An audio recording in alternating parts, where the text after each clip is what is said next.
So one of the interesting things, so just start off, thanks for everybody for coming. What I'm gonna do is I'm gonna give like a 30-minute kind of lecture and then open up for Q&A. You know, the interesting thing, you might think, oh, like lectures or speaking engagements draw a lot of people, and obviously this hasn't drawn a lot, but I have some funny stories. When I was an undergrad, I went to see the famous French philosopher Jacques Derrida, and he gave a talk at SUNY Albany. And this was at the height of his popularity.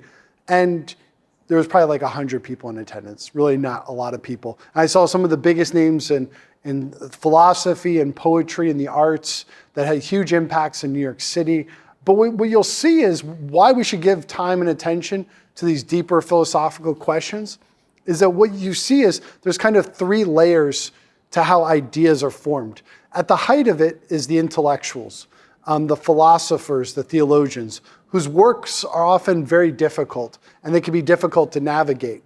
And below that, there are people who kind of take those ideas and they make them a little bit more popular with content that is not quite the level of like Taylor Swift, but they make the ideas a little bit more accessible. But then those ideas filter down, and then they actually do make their way into pop culture.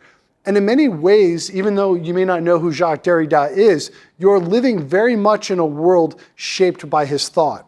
Even, many of the aspects we see these days were shaped very much by Jacques Derrida. So the way I want to frame the beginning of this talk is the question of the unknown. If you really look at human existence, one of the fundamental qualities of human existence from the beginning is that there is more things that are unknown than there are things that are known.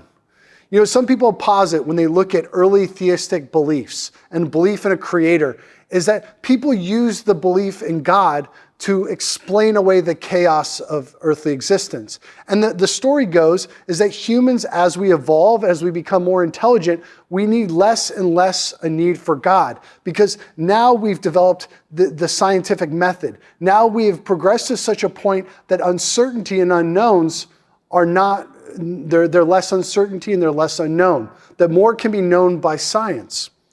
The problem is, and this is what the postmoderns have really pointed out, is that there actually isn't less uncertainty. There is not less unknown.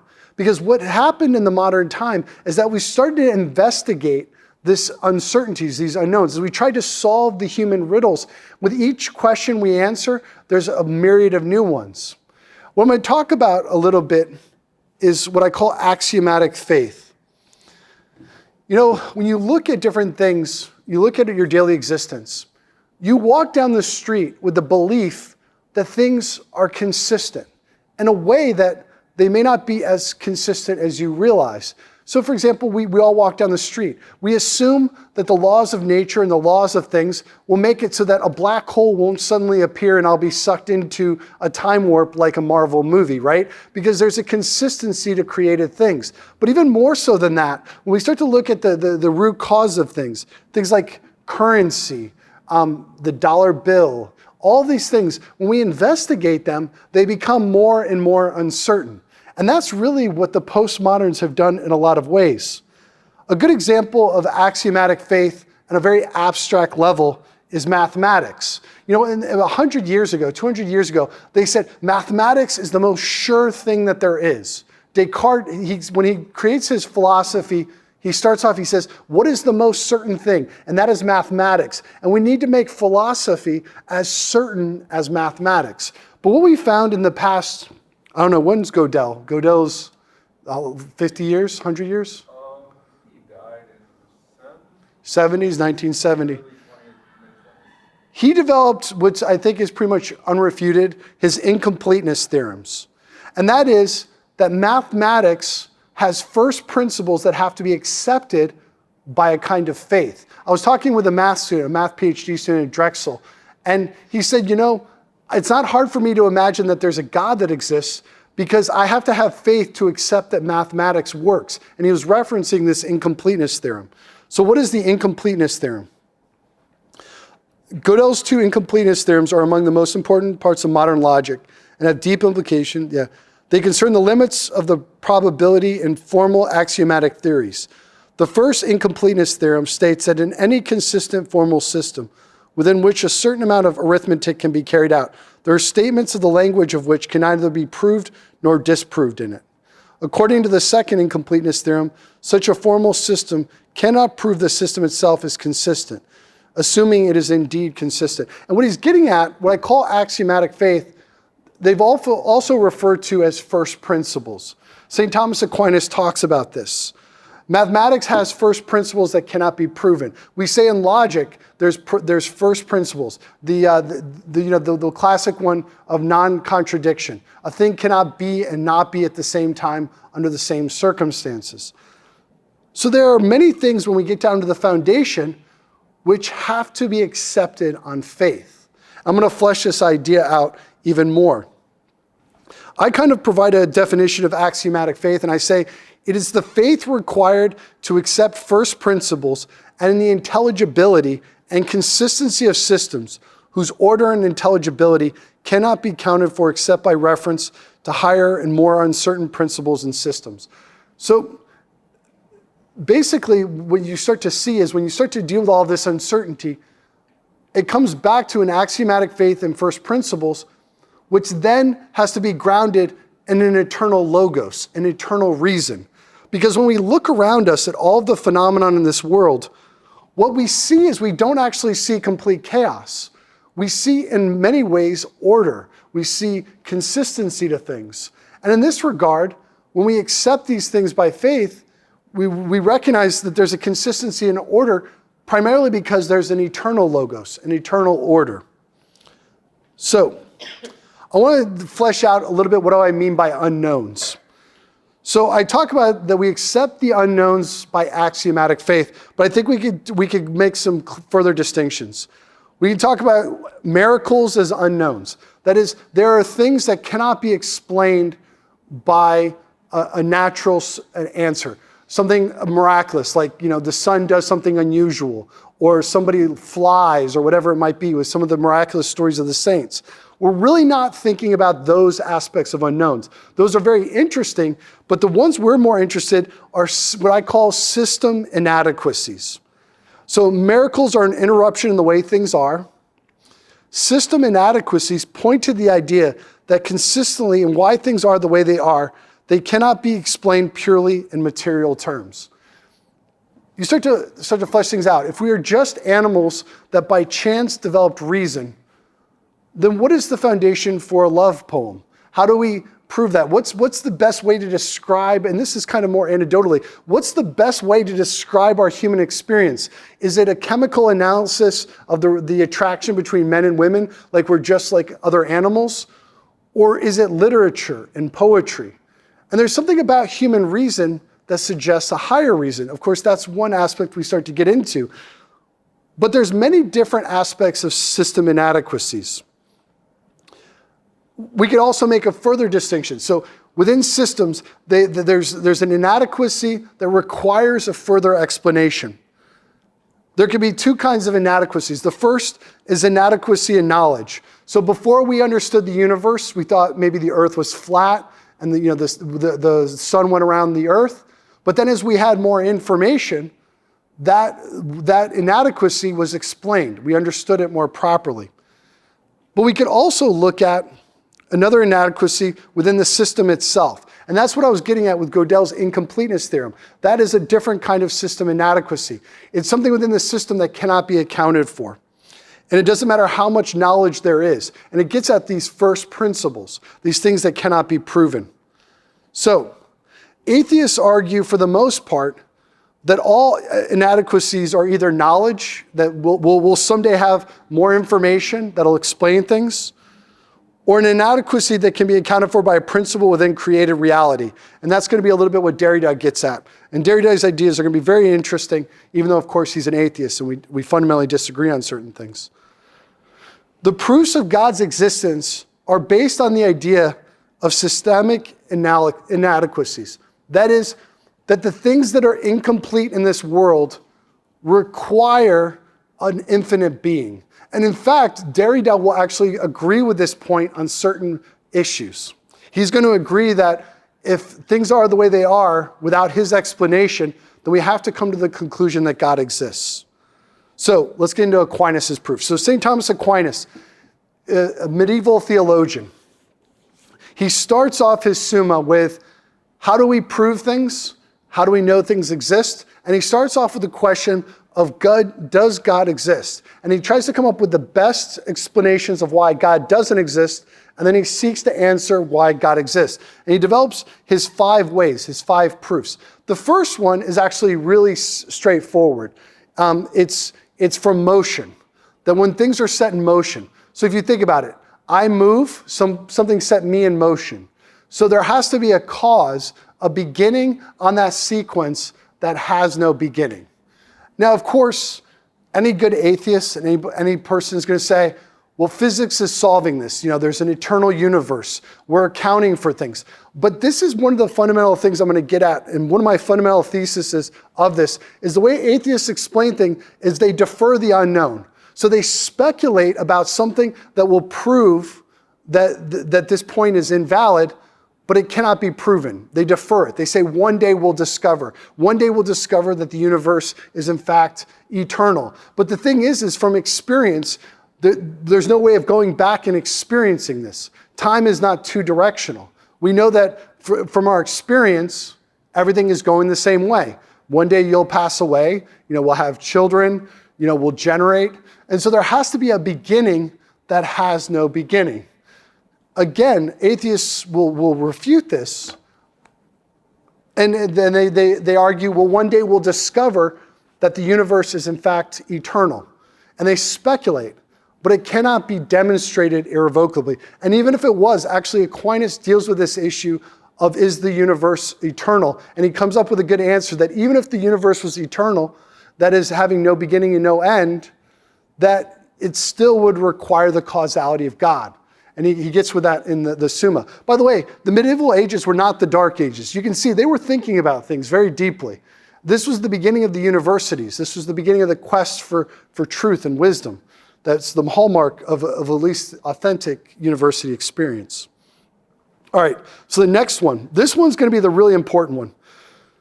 So also I want to say, by the way, Pope Benedict, he really makes this good point, Pope Benedict XVI, which is heresies and errors and challenges to the faith are incredibly helpful to just deepening our awareness. We have nothing to fear of error. I've often said with the college students, and I've often said as I've been a priest longer, is that good questions are delightful. Challenging questions, challenges to the faith. And we should have an open mind to being challenged in this way and recognizing that I believe we will be able to answer all these questions. So at the Q&A at the end, I would love difficult questions.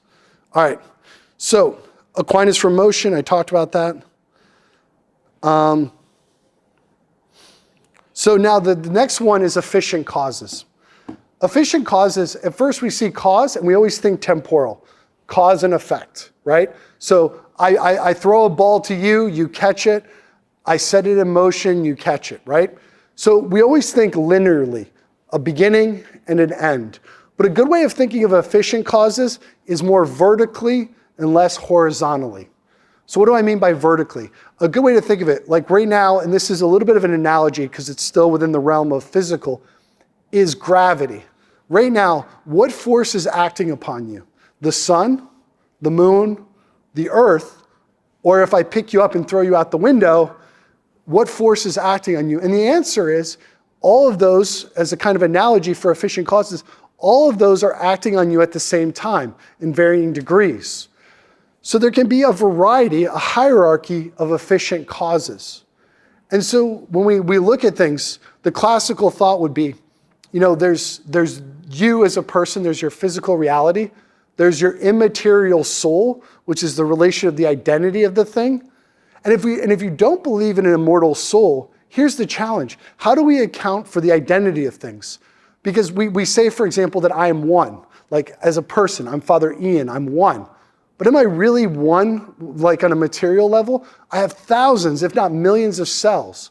I have parts, I have pieces. What accounts for the consistency of the identity of things? And that's when you start to get at the idea of efficient causes, and you get the idea of a metaphysical hierarchy. That these identities of things have to be accounted for by realities that are not purely biological or material.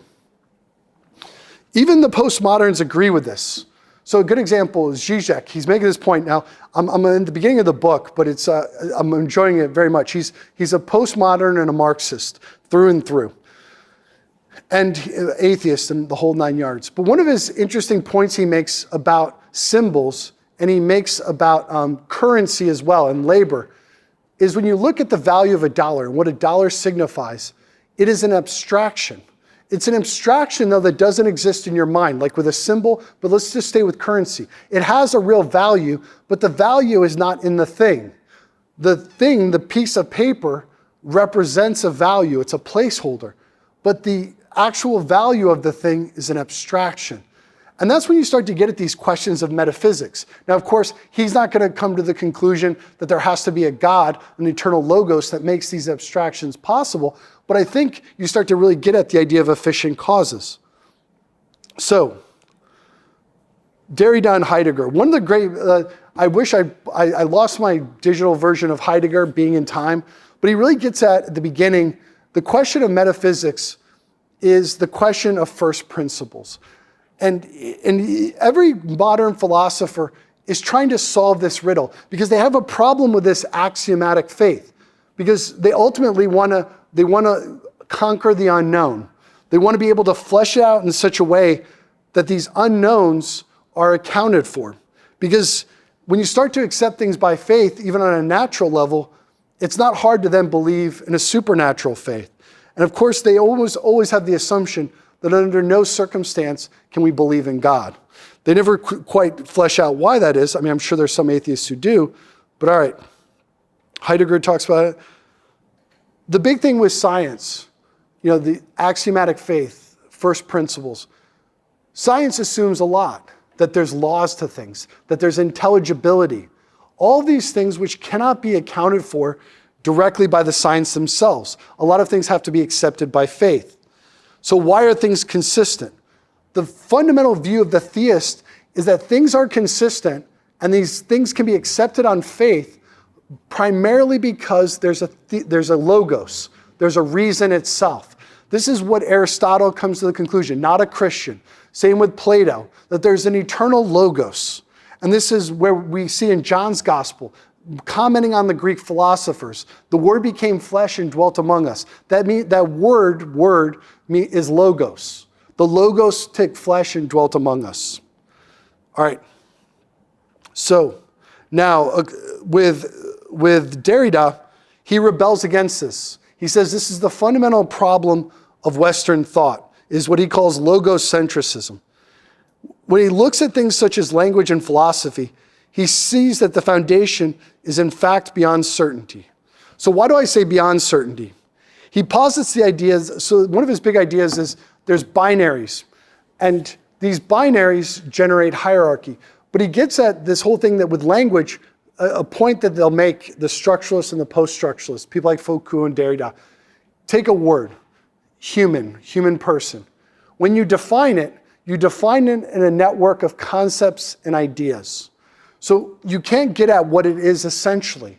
And when he starts to look at this and investigate language, he says, first of all, any idea of creating a structure leads to hierarchy, and it leads ultimately to the belief in a God, in an infinite being. So what he says is, he accounts for these uncertainty in languages. First, he says there's a binary in thought between presence and absence. And he says that Western thought focuses on presence. And he says, with this emphasis, it's the foundation for hierarchy. It's the foundation for structure. And he says, ultimately, it requires the belief in an infinite God. So he says, that is why this movement begins in the era of the form of Platonism. It ends in an infinite metaphysics, i.e. God. Only infinite being can reduce the difference in presence. In that sense, in the name of God, at least as is pronounced within classical rationalism, the name of indifference itself, only a positive infinity can lift the trace. So it's a little bit difficult, but he posits this idea of the trace to account for something deeper, the unknown. He accounts for it in that way, to basically eliminate the necessity for God. So by chance, I played a little bit of a game, not like in good faith. Did anybody look up the arguments on thermodynamics by chance? Did anybody Anybody? I was hoping at least one person would. So basically, Christians have pointed out that with the laws of thermodynamics, to account for entropy in the universe, and so things tend toward entropy with thermodynamics, the first and the second law of thermodynamics. To account for this, we have to believe that there's something outside of the universe that is pumping energy into it. It's kind of a crude way of putting it, but there's a way of accounting for the laws of thermodynamics. And of course, atheists have strong responses to this. But again, the fundamental thing that I'm getting at is with all these arguments against theism, it's what I call a deferral of the unknown. Let me get the exact phrase. Constantly deferring the unknown. So we posit some hypothetical or speculative thing to account for the system. And so we say that this is going to get rid of the unknown. So at that point, I've kind of been talking for a little bit. I want to open up a little bit to Q&A. I know that was a little heady. I just decided to go all out and be as intellectual as I could be. You know, if you couldn't understand it, by all means, ask questions. Or if you want to poke holes in it, shoot. So who wants to, anybody wants to, go ahead, Doug. So I think you kind of explained it, but it kind of went over my head, I think. Yeah. What was Derrida's answer to if it, like, what was his answer like? Because you said he was an atheist. He's like, if you don't believe this, you have to believe it. What was the thing? Yeah, so in the context of language, he identifies this idea of a trace. I kind of felt a little bit that it might be a little bit hard to completely flesh out in a short talk. But he argues for this concept of a trace, which is something deeper than the binaries, because he hyper-focuses on language. And he says these binaries in language can only be accounted for this thing he calls the trace, which is beyond the binary and which is super rational in a certain regard. So he basically kind of creates a God within created reality, but it's an unknown, basically. Yeah. Some other folks. So he satisfies no God with a created unknown. Exactly. Well, they don't believe in a creator, so they wouldn't say created, but yeah. Right. So you know, when you're looking at, yeah. I refuse to accept your reality, therefore I create my own. But yeah, potentially, yeah. Okay. Go ahead. Does he kind of go down the route of like that's an intellectual inadequacy? Yeah. Well, that's what he kind of points to, is that if you do not accept this whole position, then you have to form some kind of binary. And the binary, whichever way you work it, requires a higher God, requires a higher principle than the thing itself. Yeah. What were you say, Matt? I think it was also that rationalism itself is not complete enough to prove its own adequacy. That's a good point. That's a great way to put it. That's kind of how we did it. It's like there's something beyond rational, Yes. and you have to assume that. That's a great way of putting it, beyond rational. But for him, he can't accept that beyond rational is an infinite being, a God, an all-being God. So he has to discover it within language itself for meaning to emerge from.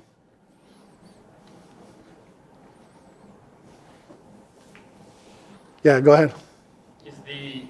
So I'm trying to get the conservation or the thermodynamics argument for God's existence. So I guess part of the laws of thermodynamics are that energy is conserved, and so in a closed system, so it doesn't go away. Exactly, that's the first law. And so it couldn't. I guess if there is nothing outside of this closed system, like a creator, it would have to be eternal. Because it couldn't come about. Exactly. Right? Well, and also I think the second law is that establishes the concept of entropy as the physical property of a thermodynamic system. So the tendency is towards entropy. So the question is, why is the universe not tending towards entropy? Okay. What is entropy? Entropy is basically chaos, lack of order. Yeah. I got And it's with energy. like a loss of energy. The loss of energy too. If the universe were eternal, it would battery would be dead. Yeah. And I gotta learn how to communicate it a little bit better. Matt, I think you can, what would be with the thermodynamics? So, He's, by the way, a scientist, so. so essentially the way you can think of this entropy is that things go from order to disorder. Yeah. So if you have your battery analogy, even if you put and fill the battery Yeah. and you left it there, next year, when you wanted to listen to your iPod, your earbuds, it wouldn't be charged because the energy would escape. So you have this problem with life, that life tends towards order, right? Everything in life, like, it's ordered. It basically takes energy and makes more order, yet the fundamental laws of the universe go the opposite way. So that's a large problem with it, because life is an ordered process, whereas the universe tends toward disorder, which is entropy. Essentially what a physicist would say is, over time, the energy will just completely disperse and it will just be random particles everywhere. There will be no order at all. Nothing will be distinguishable. Absolutely. No, thank you, Matt. I gotta work on my presentation of that, but I'm glad you were, I was glad you were gonna come to help with that. All right, some other questions, other thoughts? And my big thing was, going back to, with a lot of these debates between, so the way I'm gonna do this is a series of lectures was, the first one is why believe in God versus be an atheist. The second one, why believe in Jesus Christ versus other religions. And I'm gonna get into that. That's gonna be a little bit different of a kind of discussion. But was really with atheists, those two tendencies that I really see in modern thought and all principles. The axiomatic faith, which is that you walk around with the assumption that the things that they work and the way that they work have a sure foundation. But the more the moderns investigate that foundation, the less certain they are. And the other one, where the atheist will say, well, with all that uncertainty, we'll one day be able to explain it. Or we can defer the unknown. We keep coming up with new theories why there's unknown, why there's uncertainty, when we look at the foundations of things. But of course, those are accepted on faith. It kind of defers it consistently. Go ahead, Matt. Yeah, it's absurd, and it can be summed up in this absurdity. Yeah. Descartes wanted certainty. Yeah. So what's the first thing he did? Doubt. Yeah. So he thought that he could become certain through uncertainty. Your entire modern world is based upon that thought. Which, if you think about it 5 seconds without your head spinning off, it's just insane. Certainty through uncertainty. That's what your entire modern world is. And the more they claw, the more uncertain they get. So either you're certain of a couple things, and everything follows, or you're uncertain of everything, including love. It really, at the core, and you'll find in the postmodern thought, is the rejection of love, which is the exact proof of Jesus. And it's why one of my biggest reasons why I'm Christian is because the core of the modern thought doesn't just go away from theism, it goes away from Catholic Christian thinking. It's exactly the opposite direction. Absolutely. Thanks, Matt. Yeah, go ahead. I'm not so sure it's absurd to try to find certainty through doubt. You're trying to find what can't be doubted, and so you try to doubt everything. Yeah. There was, in the 70s when I was a kid, there was a commercial for, I think, Samsonite luggage or something, that they put luggage in with a big gorilla. It slammed it, you want your luggage not to be breakable. How do you find out if the luggage that you've created, hoping it's unbreakable, is unbreakable? You try to break it, right? And if you can't break it, right, then that's at least some evidence that it's Well, but here's the thing though with questions, I would also add, with questions, is that questions require a kind of faith and a starting point. When you ask the question, you have to start from somewhere. And then the thing with the moderns, sometimes they might sometimes make interesting mistakes. There might be interesting results of those. But to really grow in wisdom, and I think one of the things also to remember with the moderns and the postmoderns is that their personal lives were not better for this quest.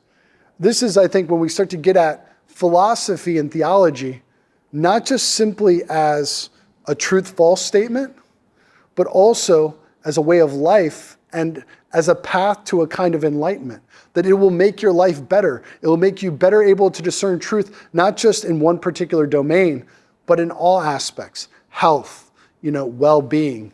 Because I think one of the things also when you really start to look at with this axiomatic faith idea that I've been developing is that when you wake up in the morning, there's so many unknowns and you have to make decisions about exercise, about diet, about how to live, medicine, whatever it might be.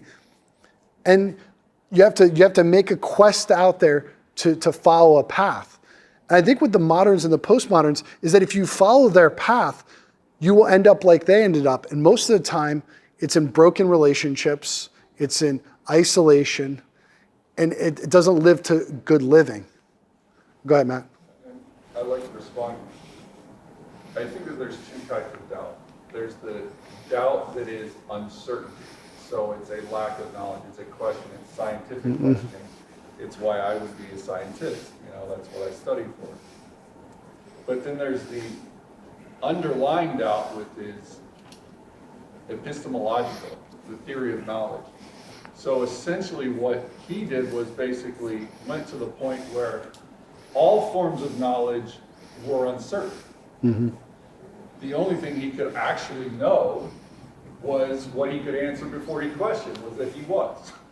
Really, that's, if you look at Descartes, he starts off and basically says, well, I doubt everything, and therefore the only thing I can know is what I could have already known to begin with. So I think that there's kind of two levels, and I think that there's a good reason why he did what he did, because he was moving in a direction. And the doubt that is testing and trying to understand, there's a doubt that seeks understanding, and then there's a doubt that is what we find in our society today, which is more of a scoff.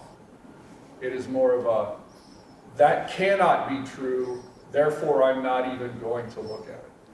And I think that that's the doubt that is really taken root in the modern world and in the modern philosophy.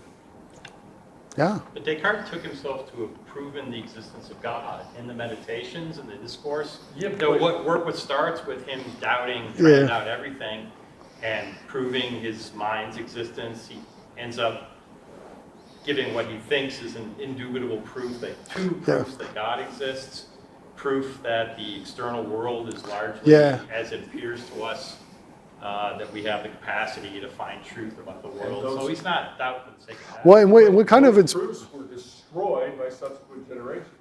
Well, there's a whole cottage industry of destroying the five ways, of destroying Descartes' argument. But let me interject a little. I think this is a good conversation. I also think, with the moderns and this is what's excited me about doing lectures like this and discussing these things, is that as Catholics, we don't believe in total depravity, which is that any idea that we disagree with or is wrong is totally depraved and has no merit whatsoever. And I've thought about this with Descartes and onward, and that turn towards the subject is incredibly important. And it has a lot of good fruit. And I think that's the whole thing where I was mentioning with Pope Benedict. We have nothing to fear from errors. We have nothing to fear from these things because they kind of work. And I got to flesh this out with Hegel. The idea of the dialectic, right? Synthesis, antithesis. I might be butchering it a little bit, but I think that there's this tension between, because a lot of the reasons why I myself got involved with these things was because of the persuasiveness of the errors of postmodernism and kind of being immersed into that and thinking about it. And I think that's where, with Descartes and onward, is instead of treating it as totally depraved, I think there's this kind of tension. I think Pope Benedict really does this well, and so does Aquinas in his work, which is what is good, what is wrong, and how can we kind of flesh it out a little bit. It's like, my whole idea with Derrida, which I got to still work on. This is my first try presenting it publicly. I have this thesis that if you reverse engineer the postmoderns, that you come up with good defenses of things like hierarchy. So what are the things that are called most into question right now? Hierarchy, power dynamics, structures of society. What are the fundamental assumptions? Is that we can create a hierarchically, no hierarchy society, hierarchicalless society. That we can believe in radical egalitarianism. Everybody can have the same amount of wealth. Everybody can have the same amount of things. But when you reverse engineer Derrida, written into the very fabric of language is the importance of hierarchy. When you reverse engineer it and you don't accept his presuppositions. But yeah, what other thoughts? Let's hear from a few new people and then we'll come back to you guys. But we should. I would love to continue this over a beer too. Going completely sideways. Yeah.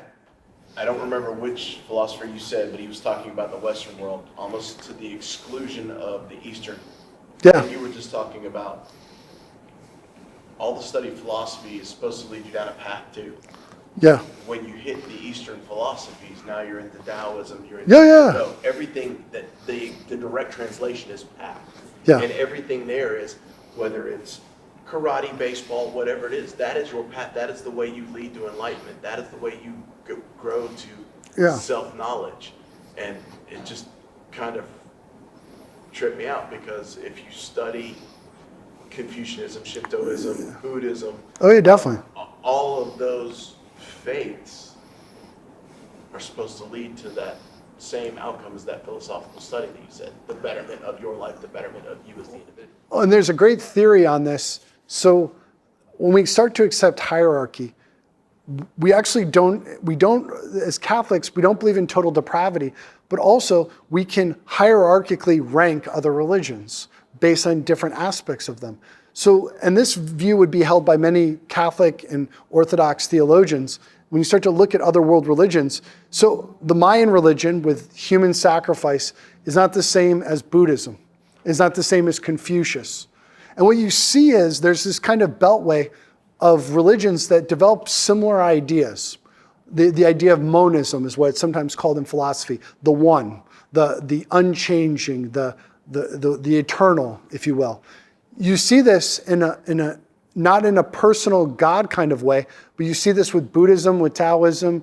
You see this with the later developments of Hinduism, which were influenced by Christianity. I mean, that's one thing I would love to research, because Christianity was in India, so Hinduism would have been influenced by Christianity, and definitely influenced by Buddhism. But these ideas in that valley from Japan to basically Rome, there was a lot of cross-cultural aspects. And you see it develop in three specific ways. The idea of the unknown God, of the necessity of the one. You see that in East Asian religions. You see that in the Greco-Roman world. And then, of course, you see it through Revelation in the Old Testament. And this is where Aquinas picks up in the classic name of God, the Tetragrammaton, I am who am. And he sees this as being intimately tied with Aristotle's metaphysics, the unmoved mover, things like that. Yeah. We're geeking out on philosophy. I hope this is stirring some. These are good questions. I actually think the questions have probably been a little bit better than the actual lecture. All right, other thoughts? Yeah, shoot. I don't know if this question will make any sense because a lot of it's going over my head. That's fine. But so in the hierarchical thing that you were talking about, where would atheism rank? Like, does that have some sort of like merit to it, like disbelieving? Atheism. That's a good question. I mean, because it's morals and it's ethics.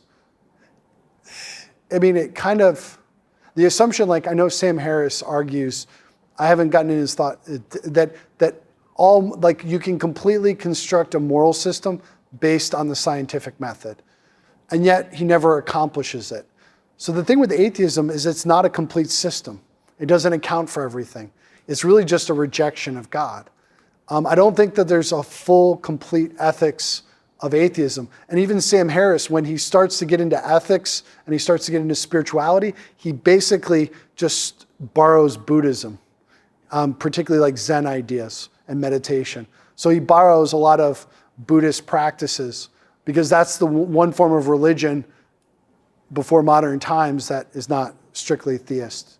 So I don't think it's a complete system.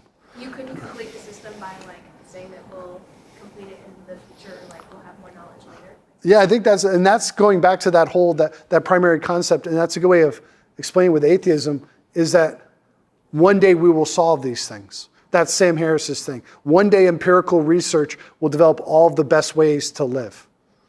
But it hasn't been accomplished yet. That constant deferral of the unknown. Yeah, cool. Other folks, go ahead, Evan. I'm trying to formulate my question, but it seems like a lot of what you're doing is kind of using the God of the Gaps analogy Yeah. to kind of flip that on whole modern scientism, and that we should accept things on faith. But it seems to me, Or we do accept things on yeah, we faith. do accept things on faith, right? Like in metaphysical realities. But wouldn't it make a certain level of sense also? Like, wouldn't it be reasonable to accept on faith that, well, the world seems to be primarily natural, and so there must be some natural explanation for things that we, the realities of which we don't understand? I think is it reasonable? Yes, but then you have to come up with ideas like Derrida, right? Which is like that's what basically the whole modern. When I read these guys, I don't read them as they're completely idiots. Like I don't. I think they actually have very clear ideas. I mean, it's kind of hard to read sometimes, but I think they have very clear ideas. But the thing is my whole point is the whole structure is it goes back to faith. It's still a kind of faith. And in a certain regard, it almost becomes a kind of religion. And then you got to ask, how is your religion helping you to live? And I know Derrida, I saw him lecture in person, and he had many mistresses, he was very promiscuous. I bet you his personal life wasn't always the best, right? So then there becomes a question, well, how's your philosophy working on your life? Is that even relevant? I think it would be in a certain regard, yeah. I think, But epistemologically, is it relevant? I'm not so sure. I think. yeah. Shoot, man. good challenges, Evan. There's multiple Okay. parts to your question. The first is, take any faith-based statement, I don't care, you can't prove it, right? So negate that. That's not a statement of fact. It's another statement of faith. So if I'm a theist, if I negate it, logically equivalent to a statement of faith. Because if I could prove one, then I could disprove the other. That's the first logical statement. Then the next question is I think that there's honest atheists and what I would call dishonest atheists. Honest atheists, Derrida, Sartre, Nietzsche, that line. I would say the French philosophers, because you see this in their writing where they admit that they reject the idea of the universal. So what I think you're appealing to is the concept of a moral proof of God's existence. You're talking about living a moral life as a necessity, and thus everyone seeks that, but they're not living a moral life, and they're a mess. So I think And that's part of it, and I was thinking about it a little bit more, and that was very helpful. I was thinking about it a little bit more. Also, though, with Derrida, his philosophy accomplishes nothing. It's like he announces that he exposes how all of this is hierarchical, and really all of this is reinforcing the patriarchy, and all of this is reinforcing, and even if we reverse that and make it the matriarchy instead of the patriarchy, it's still a hierarchy. And for all of that, theorizing, hierarchy still exists. There's still a rich and a poor. There's still a hierarchy to society. So even the revolutionary character of Derrida's work didn't accomplish anything. We're just as hierarchical now as we were in the 1960s, right? There's just, in fact, in some ways we're even a little bit more hierarchical, Yeah. What I'm really getting at is, it could be agreed upon that you need to accept some realities on faith, but why is it any less reasonable to say, well, we'll understand this more in the future than it is to say, well, there must be an unmoved mover, because they seem to be both kind of conclusions that you have to jump to that must be accepted on faith. So I don't see how they're conceptually too different. Well, that was kind of a little bit my point, right? They're both accepted on faith. But I think and part of what I was getting at was if we're it's accepted on faith either way. Yeah, so it's not as rational as somebody would. Like with the incompleteness theorem, there are things that you will never be able to understand in the future. Yeah, That's the fundamental principle. that's a good point. Essentially what Gödel said was, he wrote a sentence that said, this statement is true, but cannot be proven. It's essentially what he wrote. So there are things that will never be provable without an infinite number of faith-based statements. So it's not the equivalent. One is saying that there is a God or there isn't a God. And that's where the Sam Harris and all them, they come in. Anytime they talk about scientism, and this is why I always think it's funny, you take someone like, not Sam Harris, but Dawkins, I've heard him talk about this. He will constantly deride Aquinas' 5 proofs. And the reason why he derides Aquinas' 5 proofs is because essentially, and I'll agree with him, that they assume God exists a priori. However, scientists assume intelligibility, period. They assume intelligibility, and they assume a specific type of intelligibility. They assume a mathematical intelligibility. Now, I challenge you, intelligibility is logically equivalent to God existing. That's the key. So on one hand, he's saying God doesn't exist. He derides the 5 proofs, but in the center of his method is science. I mean, he's wrote a book, Science, Science the Greatest Show, or whatever. I read part of it and I gave it up. But in it, it's science, and it's a scientific method, which is intelligibility. So he's assuming something that he hates to get to that. And I guess that's also my point with Descartes and most of the modern philosophers, is there's an incredible irony in everything. From Descartes is a kind of this, you assume that you have this, essentially, there's a contradiction in method. The whole Enlightenment was against dogma, but it wasn't just against dogma, it was a dogmatic rejection of dogma. If you really read them, they were dogmatically against what? Dogma. And then you go on, and then you have the kind of the feeling, and then finally you get to Nietzsche and Sartre, and they're just like, no. There is no God, we prove he doesn't exist, because we say he doesn't exist, and they just say, well, that means there's no proof. So it's kind of this movement. So you get the Harrises and stuff that like to play in both camps, but they don't know they're playing in both camps. Great stuff. Any other questions, comments?